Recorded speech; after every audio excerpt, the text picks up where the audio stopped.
On this episode of C-Level, I chat with Angela Raub, CEO of Leadercast.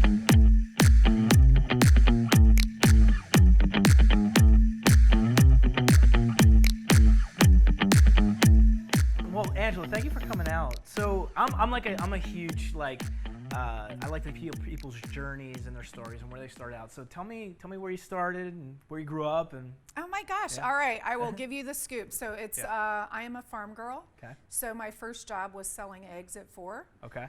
Older brother. So I have 6 steps, and then I have a biological older brother. So he would pull the wagon, I would push it, and I was a sales girl. So. Wow. So like just on the back of the wagon, you just. Back of the wagon. So I would take the eggs up. We would go pull them out after the chickens would lay the eggs. Yeah. And I was sent up to the neighbors because of the blonde curly hair. And he's like, go up and sell it. So no one ever denied me. So that's kind of how I started in life. And then I love my Midwest work ethic. So my first outside of the home job was 13 working at Dairy Queen. Okay. So I love when I get my Social Security statement because it makes me really proud, like rock on. I've been contributing a long time, right. Although I might not see any of it. But I'm a professional mutt. And I know you're probably cringing when someone says that. And I've learned the hard lesson about needing a PR representative because once in U.S. News and World Report, across my chest it says professional mutt, which is not what you want when you make that publication, right? Yeah. But with that, higher education, and then made my way into corporate America after I got my MBA. And I love the fact that I've done really nothing traditional in my life. I raised my daughter on my own since she's been 3, and just done it differently. Moved away from home, moved to Atlanta because I wanted a big city experience and wanted my kid to grow up in a world that was diverse and just very different. So yeah, I'm always sort of an outlier, and that's come with challenges, but it's who I am. Do you feel that starting early on in sales has contributed to being, you're the business professional that you are now and understanding business and whatnot, leadership? Yeah, great question, because here's what I tell people. I've never been in sales a day in my life. To grow up my dad's a farm kid, first generation college for his family, and he put himself through college and supported 2 19-year-olds. My mom was pregnant before they were married. By working on a golf course, so his yard looks like Augusta. And then he became an executive in the auto industry. So my family is steeped in work ethic. Cool. And so when you asked about sales, I'm not in sales. I'm about relationships. And I look at my grandfather, started farming with horses. And it was all about community and helping people out. So I love that. And I think it's just listening to people, what motivates them, and then how can you help them get to where they need to be. Yep, relationship sales. So, and I learned that early on too. Is people don't want to be sold. Number one, no. That's not, and also the sustainability. Learning and listening to your customer, whoever that is, and focusing on what their needs are, and how your product can help them in their needs. Not just forcing something down somebody's throat that they don't need, because that's like that old school, boiler room type, it's funny because we were watching Wolf of Wall Street, not to some clips, and I'm like, man, it's brutal, but there are some people out there that sell like that. And I think what I've found over the years is just that relationship, really getting to know your client, and just and in business, even partnerships, when you're partnering with another company, just understanding what their objectives are. How is this going to be a mutual beneficial partnership? So I think to your point, that's really good. It is, and the funny thing is because you can't deny business best practices, right? Right. So if you're in sales, I'll never forget my father at one point. I became a single parent, and I needed a new car. And I'm like, how can I do this fast and legal? So with that is I started selling Mary Kay cosmetics, and my dad's like, you're really good at this, but here's where you stink. You're not tracking your pipeline. So I was one of the fastest people to get a free car from Mary Kay because... Was it the pink Cadillac I or something like that? didn't get the pink Cadillac, dude. It was the Oh. red Grand Am. Oh, okay, but anyway, all right. yeah, I was like okay with that. But Right. like I did that in 9 months Yeah. because my dad made me stop. He's an accountant by trade, and he was like, "What is your pipeline?" Yeah. So when you talk about relationship, if you are humble enough and really honor the fact that if you're great at building relationships, if you couple that with actually understanding metrics and measurement and accountability, the sky is the limit, which typically if you hear someone who's made it and been fairly successful, regardless of what vertical they're in, they've taken those practices as well. Right. But then I see people who think it's all about just metrics driven, and they'll have people on there, you know, you're joking about Wolf of Wall Street, Yeah, right? But it's kind of like that cheesiness Right. where people were just killers. Yep. And I've worked for some people like that, Yep, me right? too. Yep. Yeah, and that's made you, I've taken things, I think great, successful people, regardless of what success is to you, take learning opportunities from each juncture, right? Yes. Like for us to sit before we even started taping this, for me was a gift because in speaking with you and your colleague, it's like I learned things that are important to my daughter in her career. Right.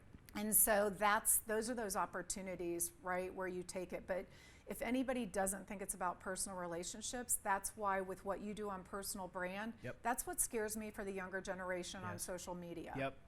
Yep. Right? Because we're putting things out there that may not really be part of your brand, but Oh, yeah. gosh, you're certainly making it look that way. So let's talk about this a little bit, like the wantrepreneur, right? Yeah, The people that really, they're just pushing stuff out there, but it pains me to see like people that don't even engage with their audience. Like they're just, it's like, hey, let me take this picture by this expensive car, by this jet, and just get content out there, and you know, not even care about like what people are saying in the comments or even attempting to reach out to them, because it's like, all right, well, what are you doing here? Are you trying to build a long-lasting audience that's going to continue to Yeah. engage with you for years? Like I look at it as like my audience is my heir, my like I love like when they engage with me, because you know it shows that like I'm really doing it for them. Like, you know, like I just like pushing free content, we're not talking like ClickFunnels or anything like that. Yep. Really pushing free content and building your audience is important, you know, especially, you know, in this day and age with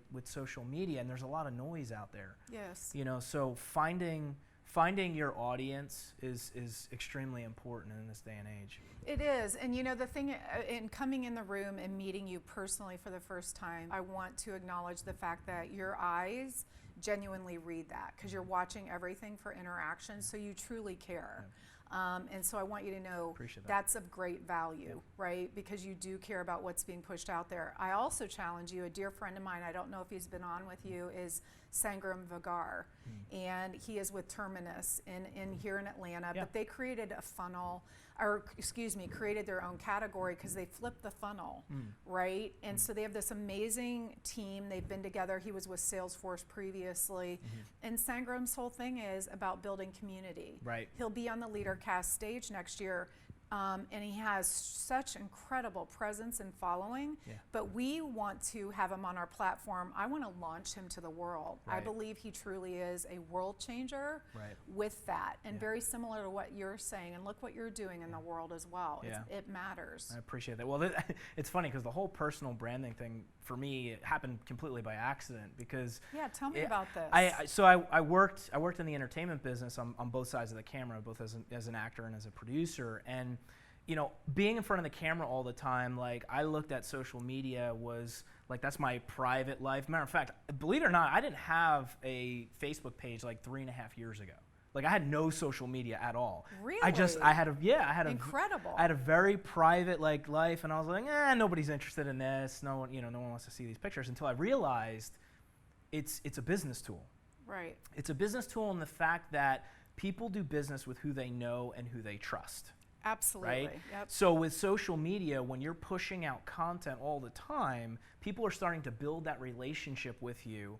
And when they build that relationship with you, they almost, this weird thing happens, like they seem to get to know you, even though that Yes. you've never met them.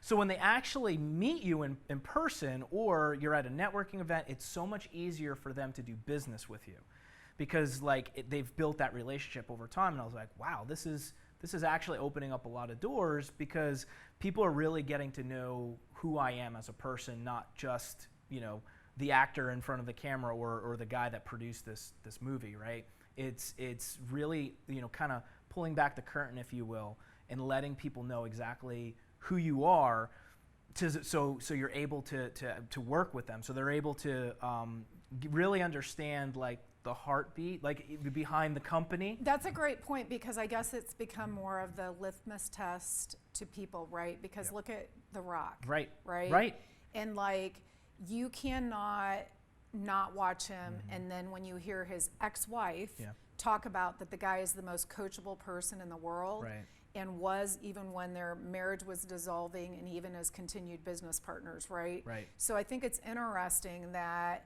your eyes speak the truth. Hopefully my eyes speak that I'm authentic and genuine, but how that matches up. So really that has become your business card, right? That's your calling card into relationship, or maybe the closer. Yeah.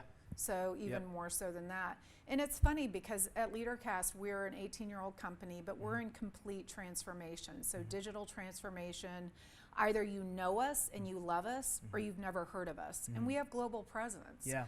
But with that said, when you talked about the content you're pushing out and building that trust, we're in a critical time right now where with our trusted partnerships, we've talked to them too much. We've tried to fill the air with things that are not of value to them. Make sense? Right, and so now we're really into how do we go out and segment the community, our relationships, and really refine what that message looks like. Because to your point, we're in relationship. Yep. We have not honored it by identifying what we should be putting out there to build that trust. If that makes sense. Yeah, no, absolutely. So in Leadercast, in the event that you talk a little bit about your events and what people can expect when they go to your event. So 18-year-old company, as I just said, and John Maxwell was our founder. Love so John. 42 different books, Yep. right?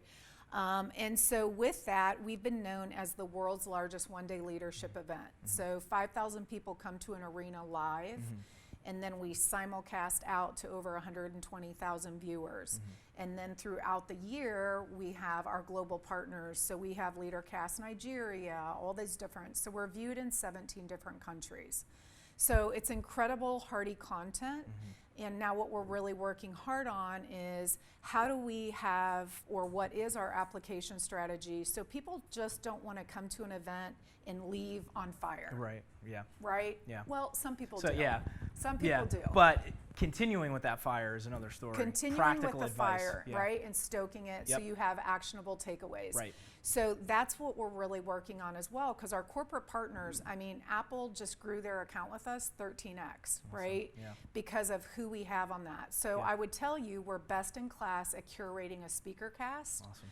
So now we're just filling in the blanks, which is why I was recruited, because I come in with an executive education, talent management background. So 3 years ago, we launched a women's event, and it was by happenstance. Our CEO at the time was on a radio show and said, our go-to-market strategy was go to market with, we'll do a women's event very soon. Yeah. And so now that's will be October 18th. And with that is we're growing that about 2.5 times. But I'm going to speak into the universe to you right now because I believe that's really important. Yeah.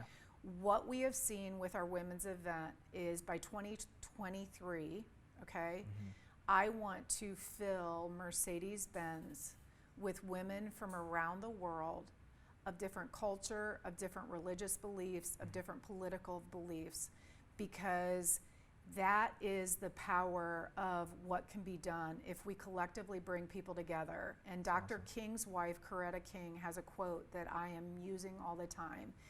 For the soul of a nation to change, it will require its women to do so. And that's not defaming of men, but it's for women that are professionals, that are mothers, that are daughters, that are sisters, to come with heart.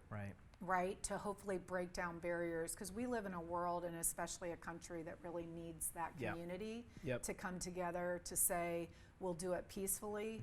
And I believe then those bookends after our event will be people coming in from those different communities or associations or conferences that will use us as a content platform throughout the year. That's awesome. So That's really long-winded cool. answer. Yeah, no, and then that's you great. also heard my dream. So, Yeah. but we're making it happen. The more I'm putting that out there, we're Yes. having organizations that are saying, how can we be a part of it? And that's huge. Putting it out there. That's I right. think a lot that some people don't do that. So I Yeah. really appreciate you already see the vision and keep moving forward. Yeah, and you'll say one day, remember when. Yep. Just Well, like this will be with all of the documented. people So on the team, it's Yeah, exactly right. right. Like to come Yep. in this room and meet your team Yep. it's palpable, Yeah. and I just want you to know it's super exciting what you're doing Yeah, here. appreciate it. So tell me a couple of things. What do you, in your opinion, what do you feel are some of the best qualities or some important key qualities in a leader? I think for people to be authentic, to be truly okay with who they are. Yeah. Where I see people struggle is that they have a persona at work. And I think that you have to bring your real self. Yep. If you look at some really successful CEOs, right? Even a Jack Welch, right? And some people are like, Neutron Jack, I would have never wanted to work for him, and that sounds super old school, and younger viewers are like, who is that?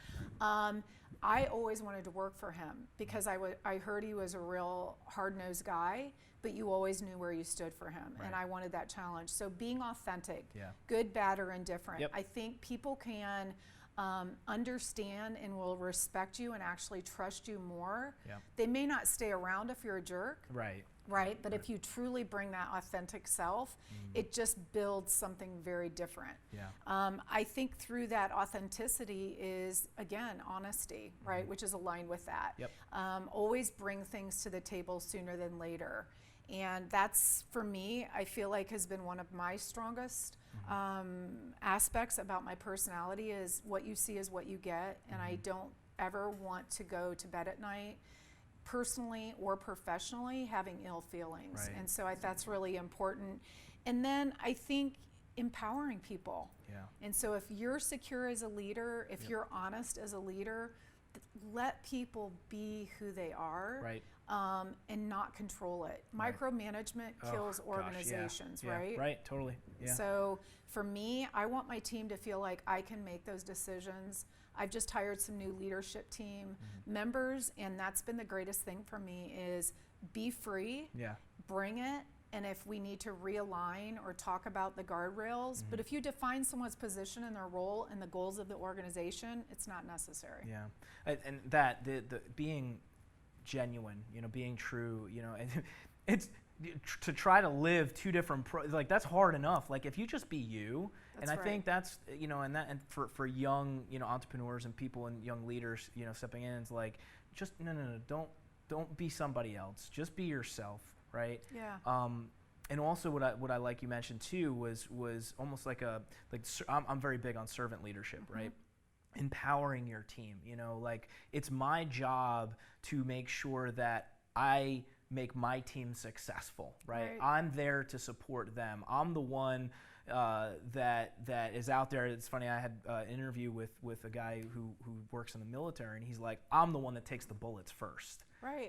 And like in my personal opinion, my experience, the servant leadership, it goes such a long way because people know that you're willing to sacrifice yourself for them. That's right. And it builds such a good, like, loving, ecosystem inside a corporation.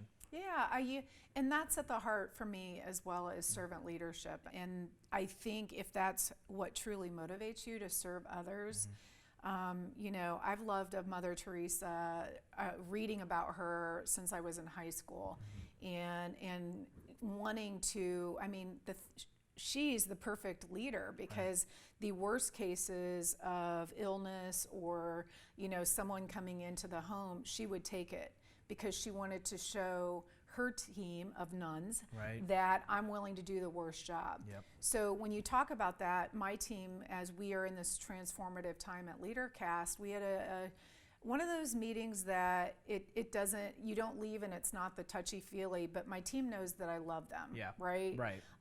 Sometimes you have to have difficult conversations. You have to have difficult conversations, Yep. and this week we talked about accountability and measurement, and now it's the time. We've done all of the reorgs departmentally, now we fly, right? Right. And so I talked about General Patton, and General Patton always would tell his soldiers, When we take that piece of real estate, we're going to lose some people. I will be there, but we will not lose the real estate to lose more lives. And so we talked about, we walk as a team with our arms all joined, right? And sometimes you have to slow down a little bit, but we're going to move and take the real estate and take this as a team. And so when you talk about doing the hard stuff, with this 90-day intense challenge that we have at Leadercast, one of the things I shared with my team yesterday, and I saw them smile with great joy, is because they're going to watch me in pain. I asked my trainer, what are the 3 exercises that you watch me and I hate doing them? So she was like, this, this, and this. So my team on Tuesday will get to choose which of those 3 exercises, one, that I will do every day for the next 90 days in front of them in the office. So they're going to watch me do something I don't physically want to do or I'm more coordinated with that I don't like doing, because if I'm asking them to do a compressed time frame, I've got to show something physical that I'm willing to go through for them. Wow, that's awesome. Wow. So what do you see some challenges for leaders in this world today? Oh, what pains me the most, and I just had a conversation with a girlfriend from business school who works at a Fortune 100. I wish we could get employee engagement right, right? We've got to understand millennials. To hear people talk about millennials and have it feel like it almost sounds sour, we've got to change. And so I think with that, how do we get that engagement right? I don't want someone to have to change jobs. I just heard a statistic, like what, in the first 10 years of someone coming out of college, they'll change jobs 6 times. Right. Yeah, right? And so the opportunity cost of that is significant. Because if you keep, and I'm hearing that younger people are moving for $1,000 increase. But if you don't even stick around to elevate up or get a cost of living increase, you leave that on the table. So financially not wise. So the companies have to figure out, how do you onboard better? How do you engage? How do you loosen up? I think we're going to go to a world that pretty much has no defined PTO. Right? And it will become performance-based, but then you hear organizations that are like, we just got rid of that on how we're... So we've got to hunker in and spend time and figure it out, because that pains me the most. I want... And look at the world. Younger people are dealing with more anxiety. We've got to build community. Like, my generation has to really start focusing on, it's different, right? And that's why diverse thinking, it's priceless, but you got to fix it. And we have that responsibility. So you mentioned the one thing of, like, you know, employees jumping ship for like $1,000 more. It's like, well, if that's the case, then it was just, and which is fine. Some people are, you know, in it for the money, but if you absolutely love what you do on a day-to-day basis and you're willing to be patient, knowing that there is a career pathing for you, and you stay with the same job, you're going to be a lot more happier and a lot more fulfilled, because number one, you love what you do. And even though someone may tempt you with a little bit more money, you may absolutely hate going into work every single day working for that person. Because it's not what you thought it was going to be, even though you're making more money. So what I tell people is don't just do it for the money. And when I employ people, I want to make sure that I'm putting them in a position where they absolutely love doing what they're doing, like their normal day-to-day task. That's my job, and then help career pathing them to where they want to go, and painting that picture, and then also putting the process on, okay, do this. These are some areas where you need to develop. You want to move into management. These are some of the things that I would recommend you start working on. But I will get you there. That's my job. As a CEO, that's my job, is to get you there.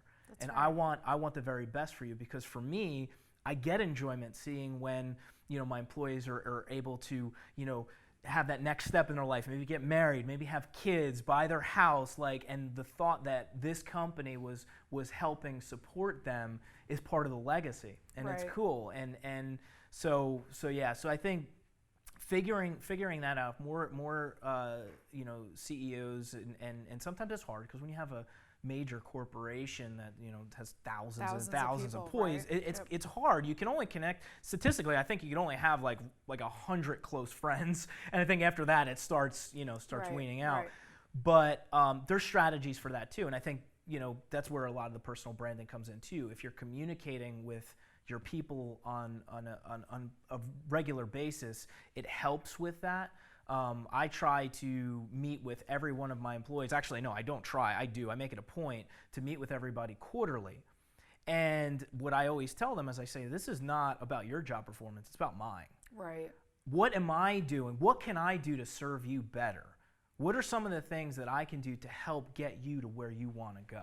And that's a game changer for anyone, and I really want to highlight that, and this is not my show, but it's so important because I ask my team, even after meetings, what feedback could you give me? Where could I have done that differently? Yeah.